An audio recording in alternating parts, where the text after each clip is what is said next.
Welcome everybody for being here, and welcome Elizabeth Bachman for taking Thank the you, time Tulia. to be here with us and to share with us all your expertise and all your knowledge and wisdom, and how we can all get more online and offline gigs.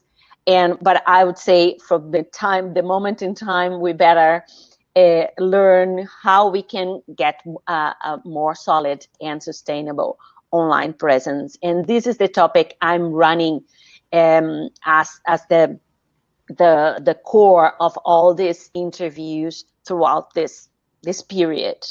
And before I dive in, I would like to introduce you properly. So I'm going to read your introduction so everybody knows who you are and get to know a little bit about you. So Elizabeth Bachman is the go-to person for advanced level training in speaking, presentation skills, sales, and leadership. With a lifetime spent perfecting the art of presenting, she helps high-level clients master a message that brings, 1, the funding they need, 2, the allies they want, and the recognition they deserve. As of after a speaker and a strategist in Silicon Valley, nationally and internationally, Elizabeth works with leaders and influencers who need to become concise and compelling presenters. She helps them present a smart, down-to-earth, loose, friendly, even funny, and still be taken seriously. Elizabeth has directed such luminaries as Luciano Pavarotti and Placido Domingo in more than 50 operas around the world, giving her a wealth of tools to help business professionals become respected presenters. Fluent in 5 languages, she is adept at working with presenters from many countries, bringing her global experience to her clients. Elizabeth is the host of the podcast Speakers Who Get Results. You can see her mic there, where she interviews international experts on presenting, leadership, visibility, and cross-cultural communication. And her motto is strategic speaking for results, when you want to make a difference, not just a point. Welcome, Elizabeth. Thank you, Tulia. Obrigada, Dankeschön, merci, grazie, all of those. Tulia has also been a guest on Speakers Who Get Results. She was one of the early people I wanted to interview, so she's in one of our very early episodes. And I'm delighted to be here. Thank you so much. If my face disappears, you'll still get the video. I've been doing Zoom nonstop, but I haven't been doing Webinar Jam, and I suspect that Webinar Jam takes a little bit more bandwidth. So I apologize in advance if that happens. It's one of the things you have to think about when you are your online presence. So thank you, Tulia. So how can I be of service to you tonight? Okay, so I have a list of questions here, but I would like to, first it's more as a curious question before diving into our topic, is how does directing an opera connect with public speaking? I have my ideas, but I want just to check with you, the experts. Well, I started as an actor when I was 5, actually. I always think of it as being dedicated to the art of great communication. And my mother said that I was the best darn bunny rabbit she'd ever seen. And I said, she likes me. I love this. So I wanted to keep on doing it. I became a director. And then I ran a small opera company in the Tyrol in Österreich, not too far from where you live. Yeah. And now I'm using all that experience to help presenters, because it turns out that the skills you need to sell a song aren't that different from the skills you need to sell a product or a service, or within a company to sell an idea. The difference is just vocabulary. It's very interesting. Many years ago, I gave a presentation in one of the Toastmasters events in Krakow, actually. And I made an analogy of saying the speakers as an orchestra director, that you really need to lead your audience as an orchestra director has to do. So you really need to know where you get them, and the emotions and the ups and downs and something like that. So I always believe music has a lot to do. We can learn a lot from this and bring to our public speaking skills. And when I'm training speakers, I talk a lot about the melody of your message, how you deliver your information.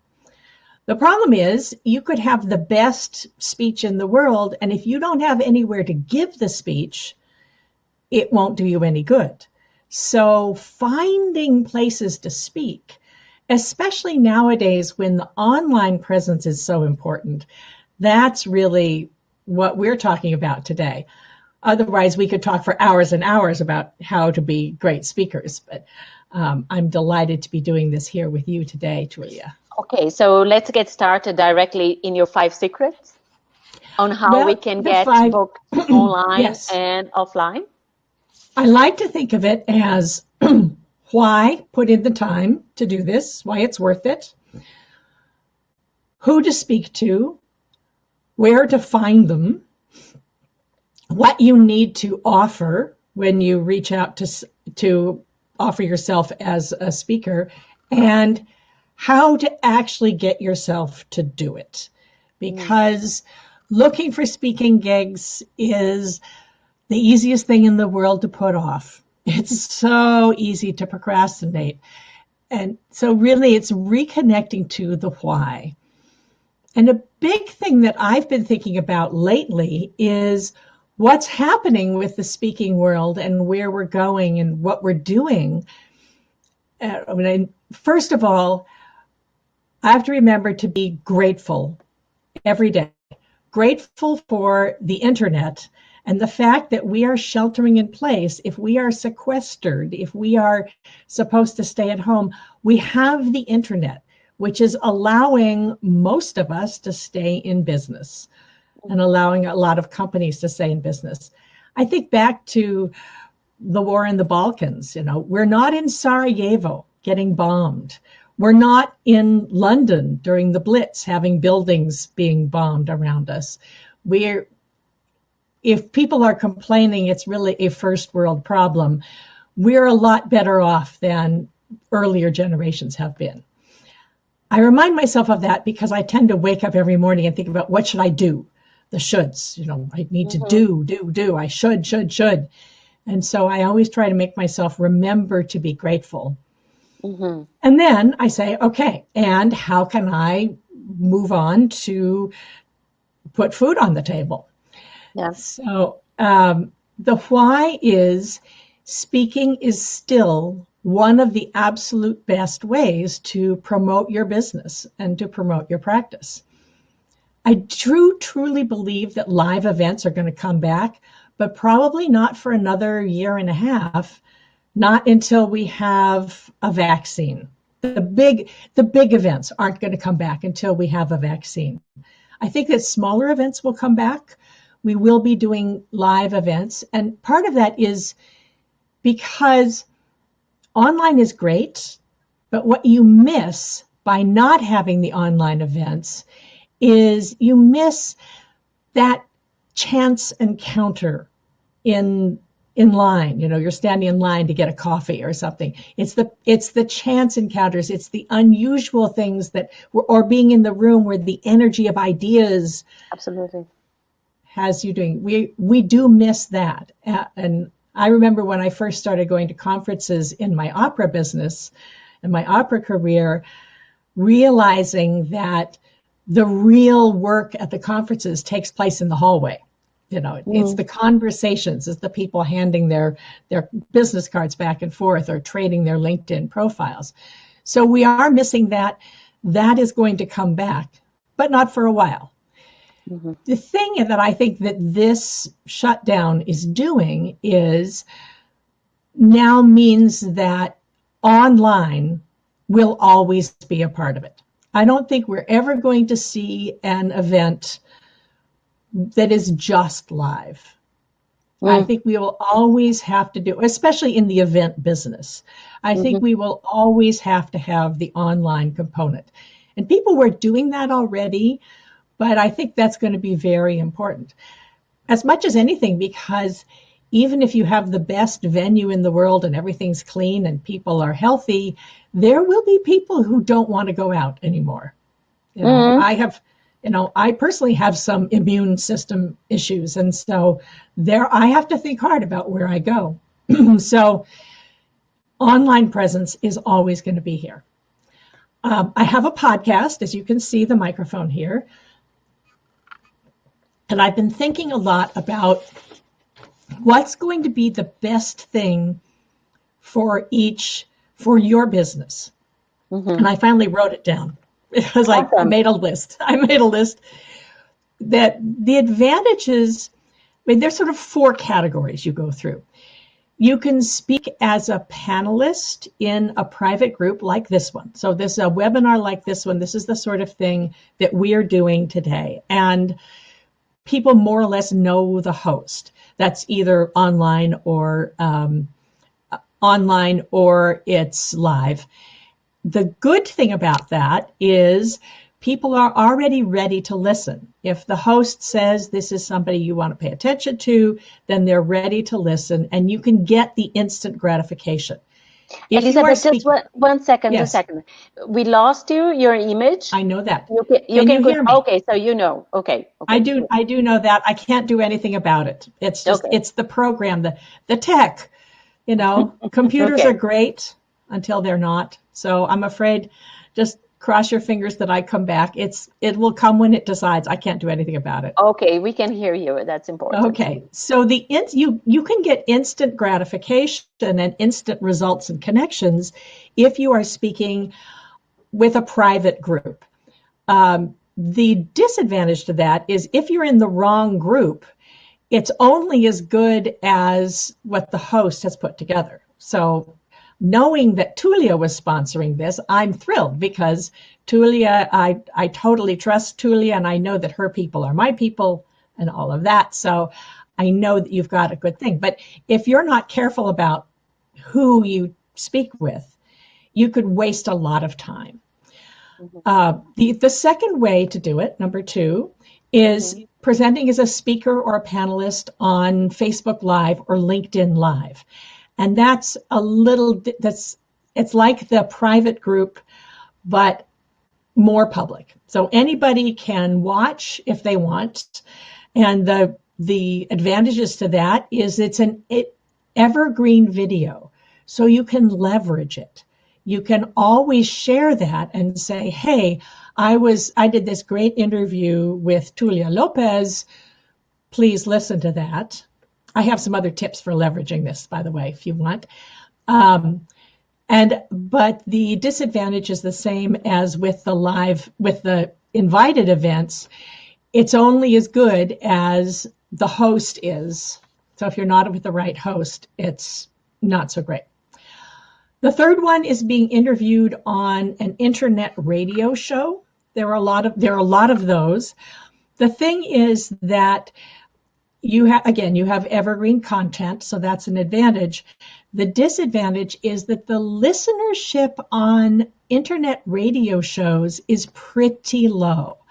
And the other thing is that advertisers, most of them are sponsored, most of them are commercial, and the advertisers care about how many listeners you have. So the station will often lie about the numbers and tell you they have a lot more listeners than you really have. So that's a long-term, it's worth doing, but it's a long-term strategy, and it's mostly useful if you can leverage it by sharing the link and telling people who are ready to listen to you, hey, listen to this. And then you have podcasts. I am having so much fun hosting Speakers Who Get Results. And by the way, if you're interested, you can find me on iTunes or Spotify or Stitcher. Anything Speakers Who Get Results is my podcast. And there goes my video again. Okay, so the advantage of that is you're introduced to new audiences. You have a chance, it's like putting up a billboard by the road. You have a chance to reach people you would never reach before. And the more you appear, the more people know about you. And there again, you have evergreen content to share. The disadvantage is you don't know who's listening. You have no way of reaching them unless you have a free gift that people will really buy into. Most of the time people listen, and they may be listening a year later. So it's good for getting out there. The key is, what do you want with your business? Do you have a business that depends on local traffic? Do you have a business where you want to meet people in your city, in your community? Then you should really focus on the events that are virtual meeting events, virtual networking events for a community that you are part of, where the listeners are local. Now, I'm an international trainer, and I'm really trying to build my presence internationally. I have clients in Germany, Austria, and the United Kingdom. I'm trying to reach more of them. So speaking on podcasts is a good thing for me. So that's really the why.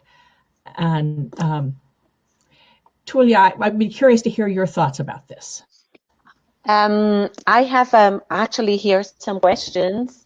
I don't know if I should ask now, but as you give the break, is because you talked about LinkedIn Live. I don't want it to go to in depth on this because it's a little bit off track, but I was just curious because I know LinkedIn Live is not allowed to everybody, or is it in America? No, or it's not for us here in Europe?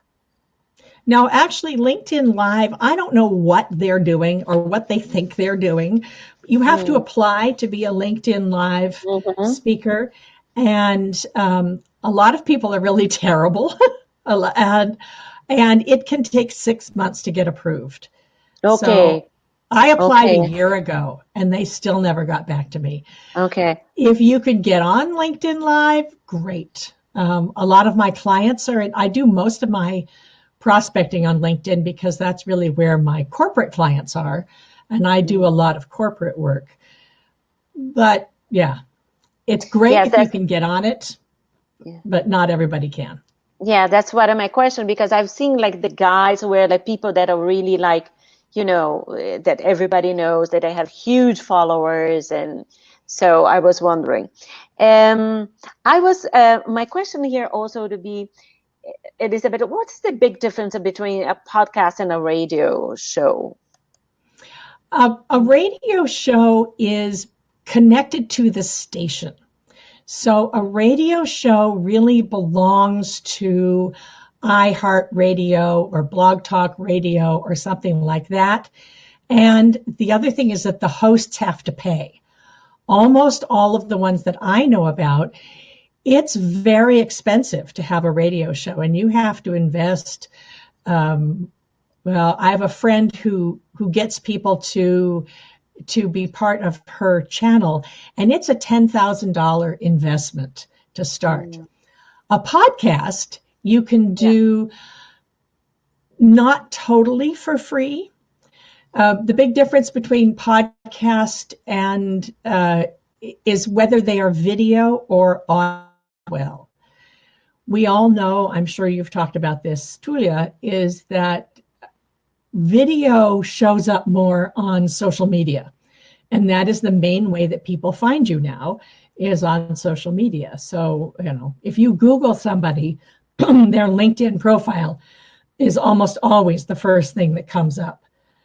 So being able to be on a podcast, either audio or video, I work with a wonderful company called Podetize, And the reason why I decided to sign with them, to hire them to do the work, is because I wanted video, audio, and a blog. And I don't know, I hate to write blogs. And my YouTube channel up until now was really terrible. I was just basically all I could do was to get the audio out there. So the fact that they do it all for me, now all I have to do is find interesting people and talk. And well, I can talk. That's easy. They do all the rest of it for me, which is great. That has made a huge difference. It still means that I have to find places to speak. Mm-hmm. So that, did That you is have like another question? Yeah, it just for as a bridge to because you've been talking about the why, so we should go to the who now, and you're talking about a little bit about the who and the where, but I as everything you said, besides the why, because we all should know why we do things, right, people? We should know why we are spending our times in something. One important thing here is the strategy, right? And Yes. if you really want to develop use speaking as a career, as a speaker, but or as a marketing tool to propel your career, your business, etc. Both ways need a strategy, and that's when I Absolutely. say what I said this before, and I repeat, which is the speaking business is a business. So you It have is a to business. see it as a business. It's like even if you use the speaking as you say, it is a very good a tool platform for you to propel career, business, etc. You still have to see it and plan it strategically as a business. So that's what I would like to add. I agree 100%, more than 100%. It is a business. My company is Strategic Speaking for Results because it's all about the strategy. That's my brand. So the question is, if you're going to speak on podcasts, it's the same thing for whether you're going to speak online or live. You start out with who is your audience? Who do you want to reach? And who do you know who can get you there? So basically, who are the people you know that referral partners are very important. Who do you know who works with the same people you do, but doesn't compete with you and could introduce you to people? Referrals are very important. The other thing about podcasts as opposed to, say, locally based networking events is the good ones are booked 2 or 3, 4, 5 months out. So podcasting is a really good strategy for raising your visibility, and you want to make sure that you are booking the long-term things. And that's easy to forget because there's so many short-term things to do that you want to make sure that you are thinking about the long term. That's part of the business. It is a long-term strategy. The more you're out there, the better, though. Mm-hmm. The best way to find people is to find out which of the podcasts or the internet radio shows that work with the people you're trying to reach. And then for the podcasts, you can go to iTunes, or there's a thing called Podchaser, another one called Listen Notes, and search for maybe people who are big names in your field and find out where they're speaking and see if that would be a fit for you. You do need to do the research, so that's important. I work with women in business mostly, so I really look for that. I have male clients and men who come and find me, but it's usually through referrals. Also want to make sure that the podcast is still alive and still broadcasting, because 90% of podcasts fade after the first 6 months or so. So you want to make sure that this is someone who's still out there and still recording. or you can waste a lot of time. So that's sort of who and where to find them. Another great way is to ask the people that your current customers, ask them, who do they listen to? What are the groups that they go to? If you want to speak to a group where you're going to be known, or what are the podcasts that they listen to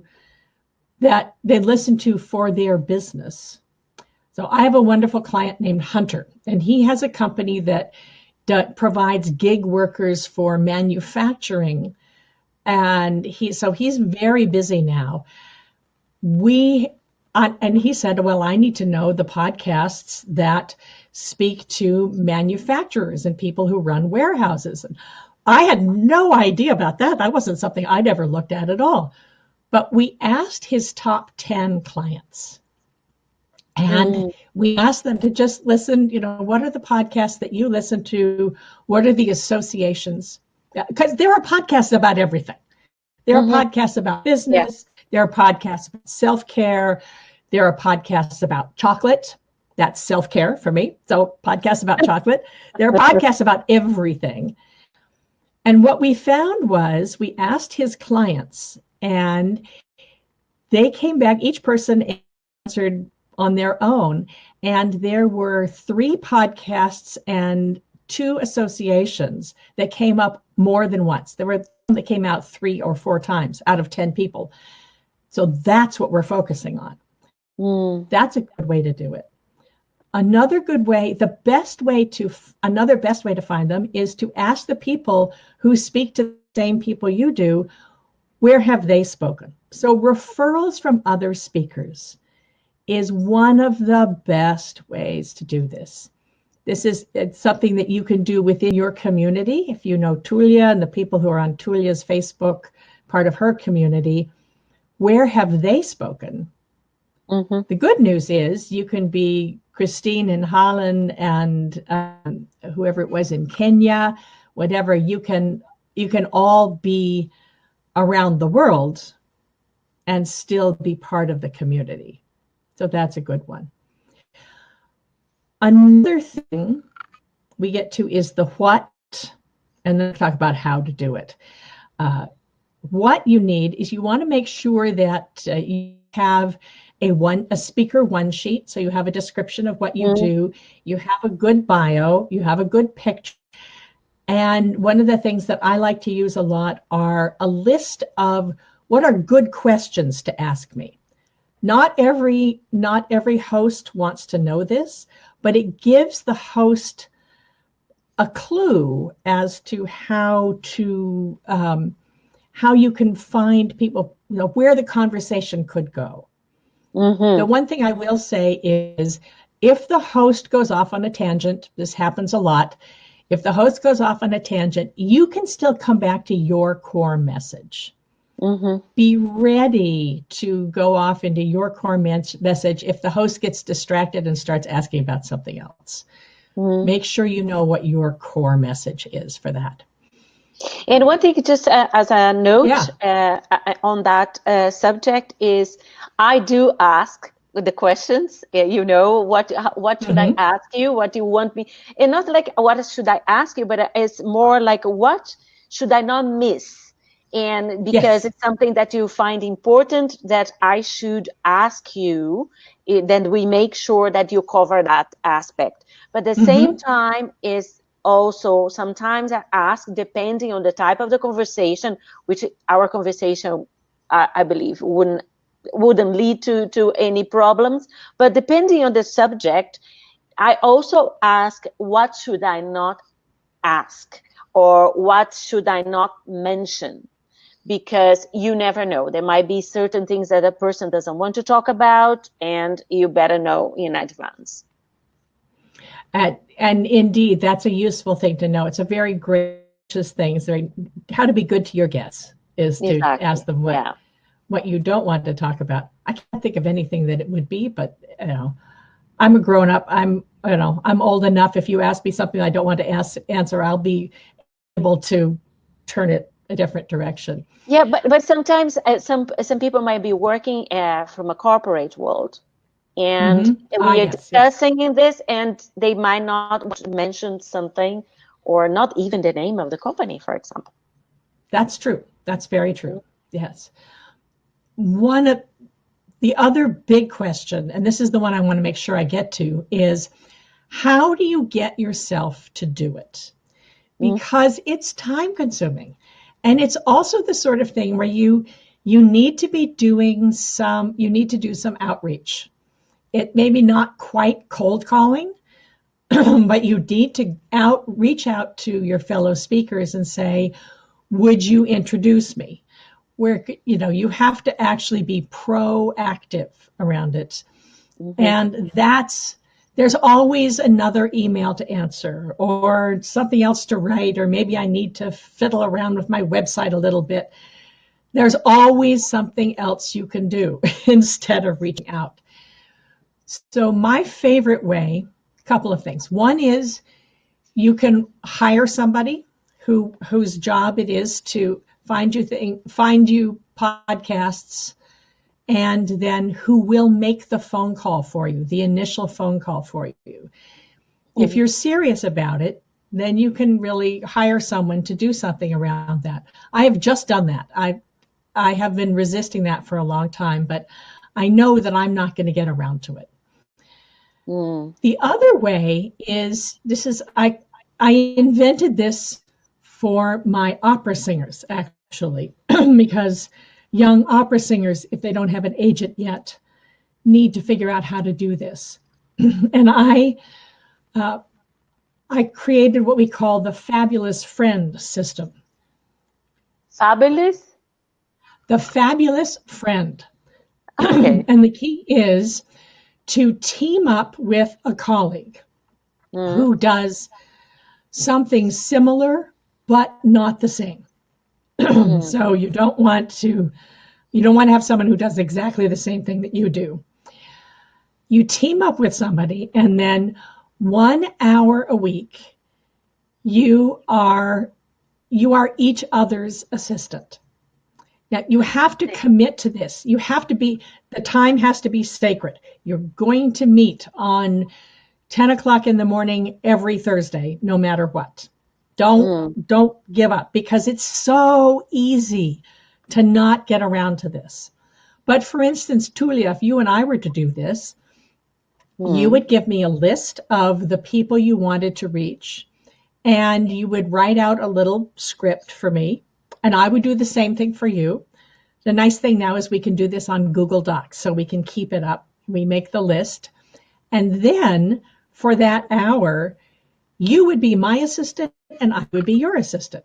So I would be calling the people on your list to say, hello, I'm working for Tulia Lopes, and she is the best speaker trainer. She's got this wonderful show called Profit Presentations, et cetera, et cetera, et cetera. You've got to bring her in, have her speak on your program. And you would be saying, Elizabeth Bachman, former opera director, interesting speaker. She does a lot of speaking for business. And you would be doing that for me, because it's always easier to rave about somebody else than it is to talk about yourself. Absolutely. You could think of it. The unofficial name for this system is, it's always easier to do the dishes at somebody else's house, right? It's true. Always easier to do the dishes at someone else's house. So if you think of that you team up with a friend. And I first started teaching this in 2015. And there are 3 groups that are still doing this. And they've been doing it since 2015. And they meet 3 Thursdays out of the month and make phone calls on each other's behalf. And they are, all of them, out there speaking. It really does work.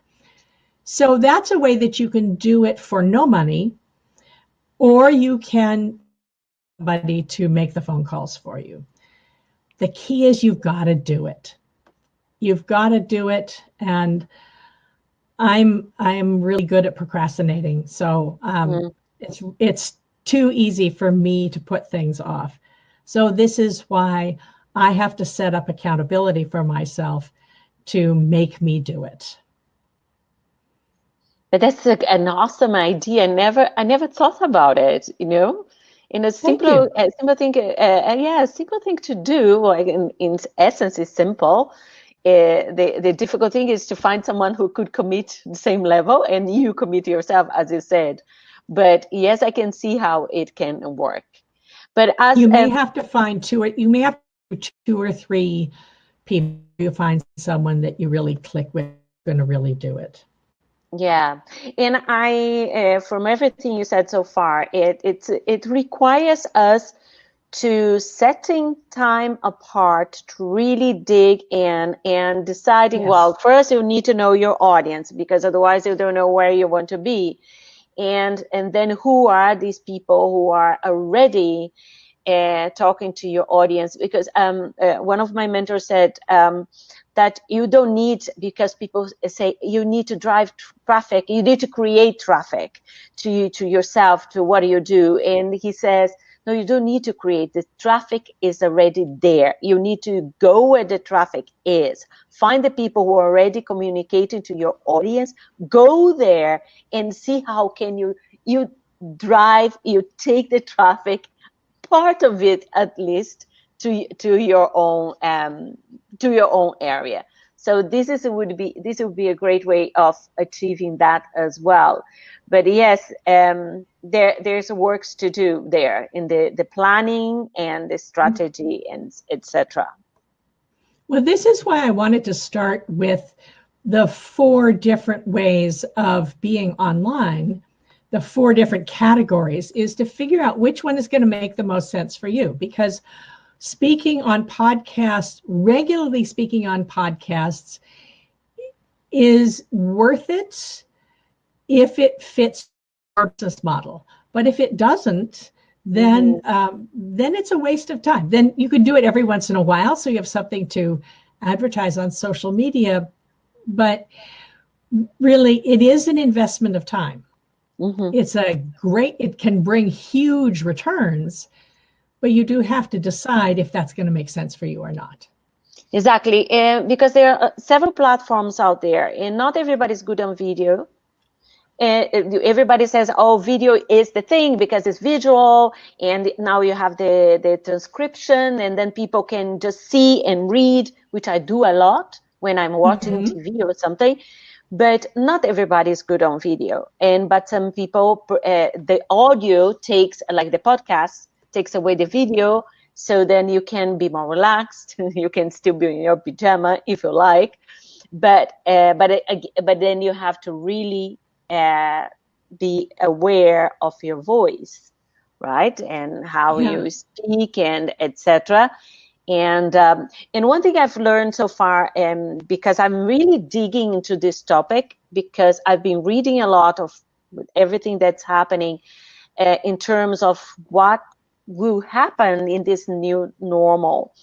And definitely reading the Financial Times yesterday, it's clear that, as you said very well, it's not going to be back the live experience as we knew before is not going to be back that soon. So I'm urging people with these talks that you start really thinking, how can I transition what I'm doing? It doesn't mean that you're going to give up everything you're doing before, but how can I transition what I was doing before, to the online? And then there's many questions you have to ask. Who am I?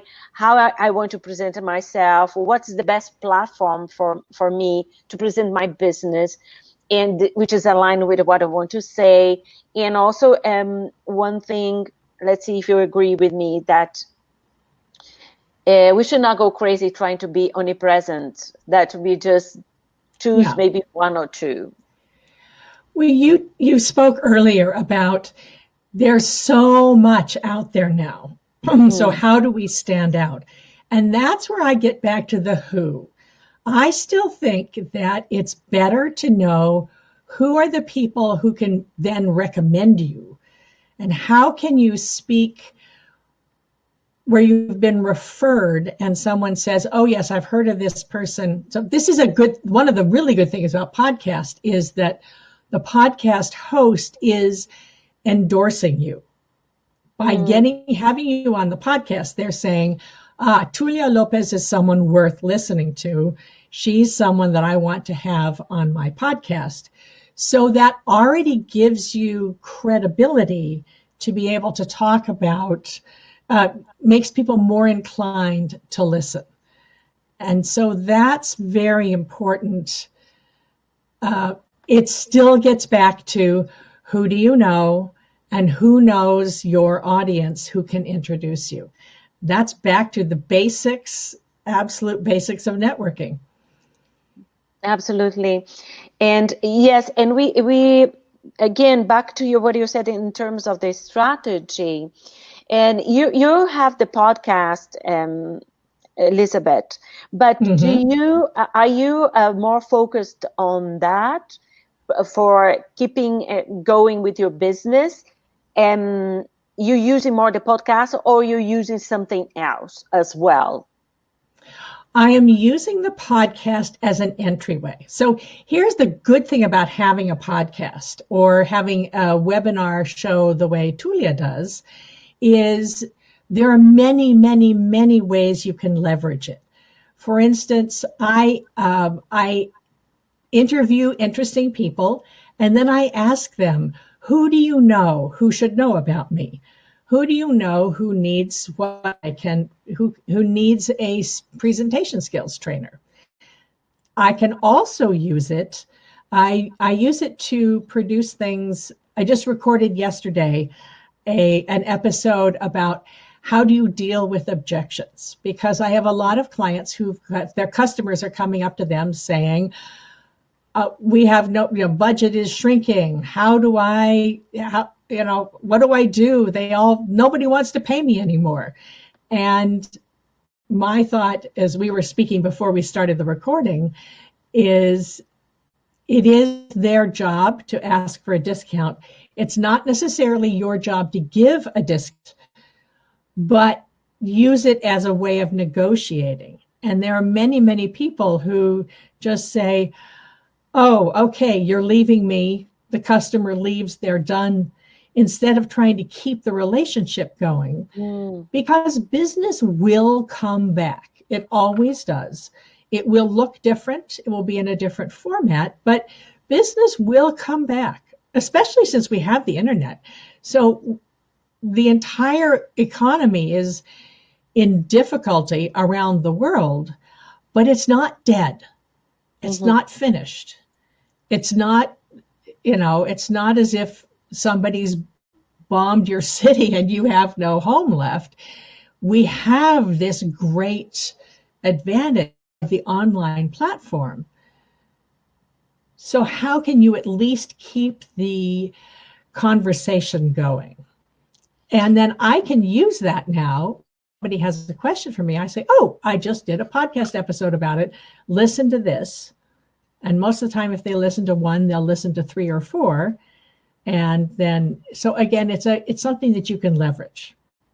Yes, and as back to what I said, it's a moment for us as well, moving to the online world and to see how we can adapt what we are doing, our services, our trainings, into this new platform, because we can leverage more in the online, so because you can reach more people. So how you can automatize your work as well. I've been taking the opportunity of this confinement to really dig into marketing funnels and strategies like things like this. Well, because I also like it, I really enjoy, and marketing is full about communication. And it's, for me, many things have been revealed, like in terms of how I have, back on what you just said, how I have to think ahead to keep this continuous relationship with my client. Because in the live environment, as before, it was easier in a way just to keep the touch. You just, let's meet coffee, right? And now if you consider that you can leverage, you can reach more people, and most of these people won't have really a face for you because you might not see them, you might not contact with them directly, yeah, in this if you have your service automatized in a way. But how you can still keep this conversation going with them for one service that you offer after the other, it requires a lot of strategy in marketing planning as well. Well, that's also, I think that this time of sheltering in place is a gift. It is a gift to us to give us a chance to go back and look at our businesses and see what's, to work on your business as well as in your business. And so that's another thing. It is something that we can really use this time for. Or if you are thinking about speaking or you want to develop a new topic, this is the time to be writing that speech and finding that new audience. Absolutely, yes. I would say there's a lot of it we can learn and to and take the most for this moment. I don't have more questions to you here because I would love to see if people would like to ask something. Can everybody raise you can, there's a little hand here. You can raise your hand to speak, or you can write it here in the chat if you want to ask your questions to Elizabeth. Take the most of it because she has a lot of nuggets of wisdom to share with us here. Because there are many, I still find out while people is still thinking what they want to ask you, Elizabeth, there's a comment here. I realize that change is always a challenge, right? To everybody. Yes. And the reason I decided to put these webinars, these interviews together in this topic is because I do believe the sooner we start understanding that the world is not going to function anymore the way we used to. Right. And there's this big platform out there, this platform, what is available, because there were many people already on this road for many years, and even more in America, in your part of the world, because you're much ahead than us here in Europe to that respect. So I what I want to say is to the people who are here tonight, if you're here is because you're curious about something. And I keep saying to people, like, we need to not only be curious, knowledge is important, but always find ways to take action. On that note, I would say Elizabeth is here. I would give her contact to you. Afterwards, you can contact her if you have any questions. You can always contact me, but it's important that you start taking this step very seriously. And there's a question here from Elizabeth. You talked about what you need as a speaker, but I missed one. Could you please repeat them? Oh, the four things, the 4 areas, I believe, yeah. What you need as a speaker, if you're going to propose yourself as a speaker, you need to have the speaker one sheet. This is a list of the topics that you speak to. And I have been doing that for many years.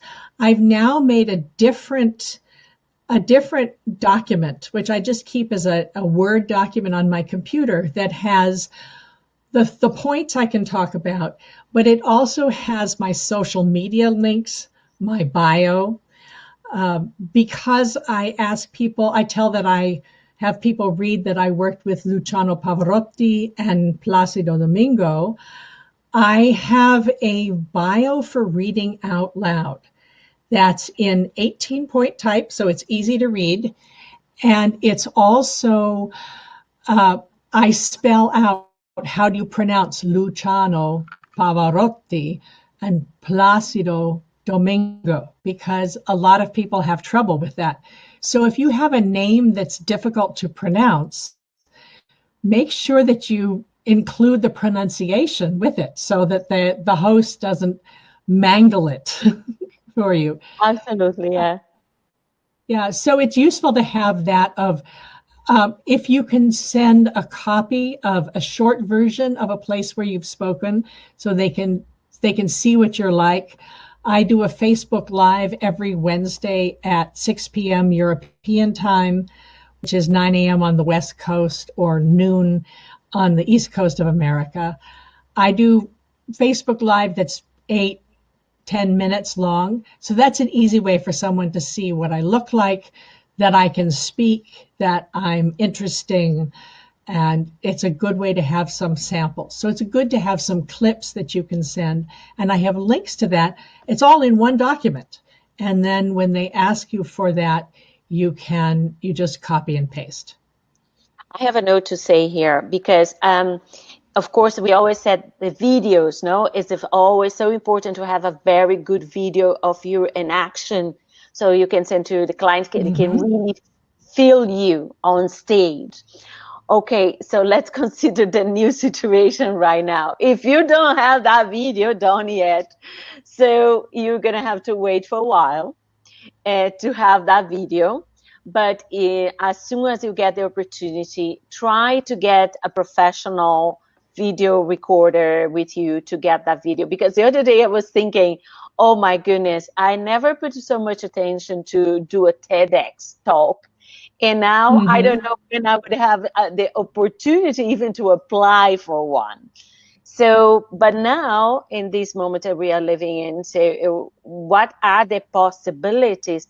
How can we portray ourselves as speaker in a very professional way in these platforms? So it will require that everybody here to really start digging in and finding out, trying out until you find what's the best for you. And it doesn't need to be perfect. As I always say, I'm away from perfection, but it's better. Done is always better than perfect. Yes, exactly. Exactly. And it's very important to do that. So the more you're out there online, the thing about video is that Facebook and LinkedIn and YouTube and all of that and Google, this is how people find you, and video material shows up first. So it's really for search engine optimization reasons. And I resisted video for a long time. And I finally last year started getting out there and saying, okay, I've committed to doing Facebook Lives every Wednesday for at least 10 minutes for at least a year. And I got over being afraid of it. But it was mostly because I wasn't comfortable. I wasn't used to it. And since I wasn't used to it and I wasn't comfortable, I didn't do it. So I had a friend who basically put my arm behind my back and said, you will do this. You have to promise me you will do this. Again, that's accountability. I needed somebody who would hold me accountable. And I said, all right, I will commit to this for a year. But it took me a while. And considering I've been on stage, I can get up live is easy. Getting up in front of video, I was nervous. Yeah. Yes, it requires some practice, and also to have a script, because you just don't want to be there blah blah blah. You want to get something that's concise and that gives a message, and it's important. I have a question here from Vaida. She asks, from your experience, what's the best length of a podcast? Do people like shorter or longer talks? And thank you. People usually like shorter. So if you're going to do a Facebook Live interview, 20 to 30 minutes. For a podcast, it's 30 to 40. And I've been looking at doing short versions. I find that the short Facebook Lives keep it under 10 minutes. If it's under 10 minutes, you can record it and then you can post it on LinkedIn if it's under 10 minutes. And my main customers are on LinkedIn. but to really get information out there, you need 20, 30 minutes.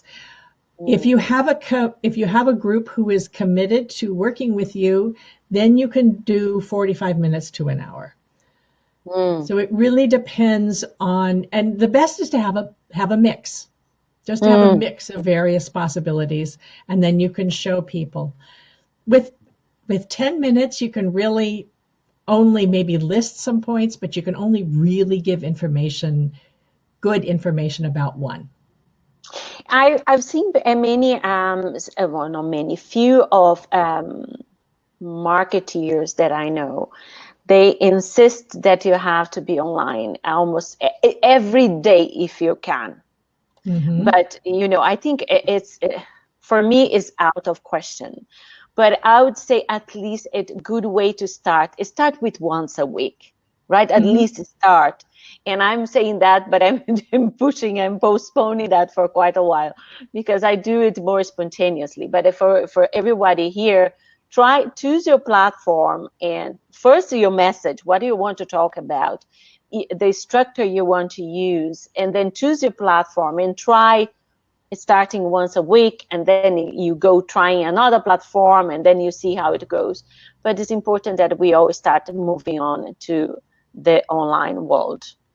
Well, the other thing is, it's back to rule number one. Rule number one in presenting is it's about your audience. So where is your audience? Is your audience on Instagram? Is your audience on Pinterest, for instance? If you're a visual artist, Pinterest is very important.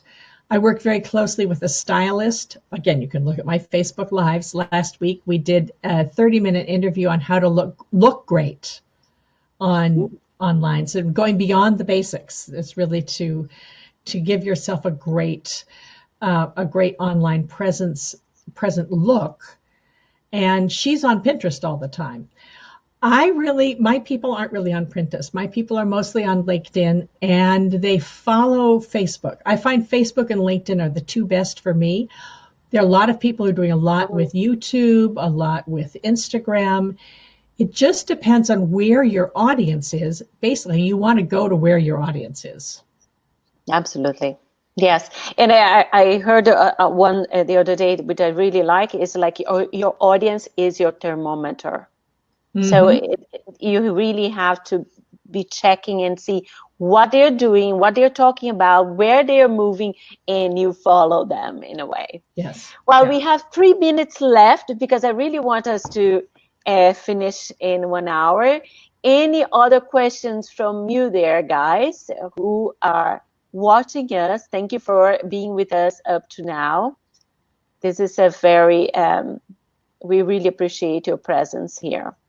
Absolutely. Elizabeth just apologized that she has another call and that she had to leave, and she's thanking us for our conversation today. Tack så mycket. Yes.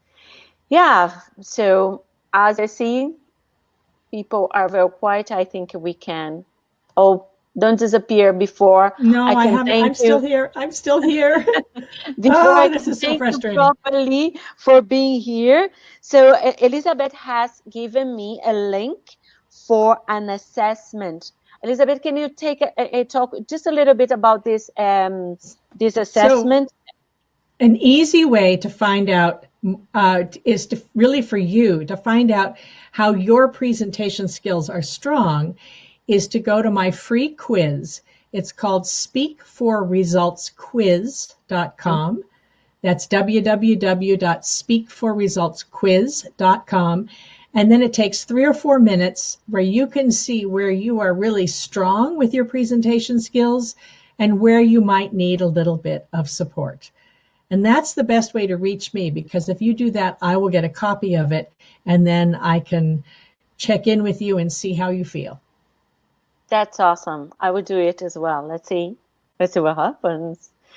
And for all, I hope you come back before I finish. So you're back before you go. Yes. Thank you so much for being here.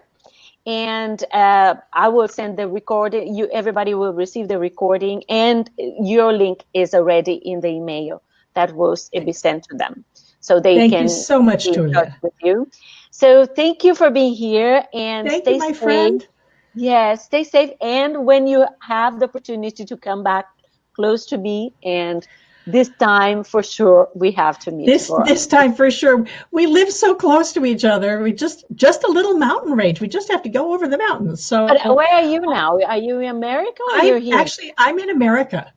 Okay. I'm not in Austria. The travel ban happened 3 days before I was supposed to fly, and I I see. actually thought it would only last a couple of weeks, and oh, guess not. But Yeah. no, Yeah. I think I'm going to be in America till the fall now. That's the Okay. way things look. And certainly the border between Bavaria and the Tyrol is still closed, so we Yes, yes. couldn't we wouldn't be able to have coffee anyway. No, we are very quiet here. I'm telling you. Okay, so thank Hmm. you again, Elizabeth. Thank Thank you you, Tulia. all It's an that honor. stayed here with us, and we continue. We Okay. continue. Bye.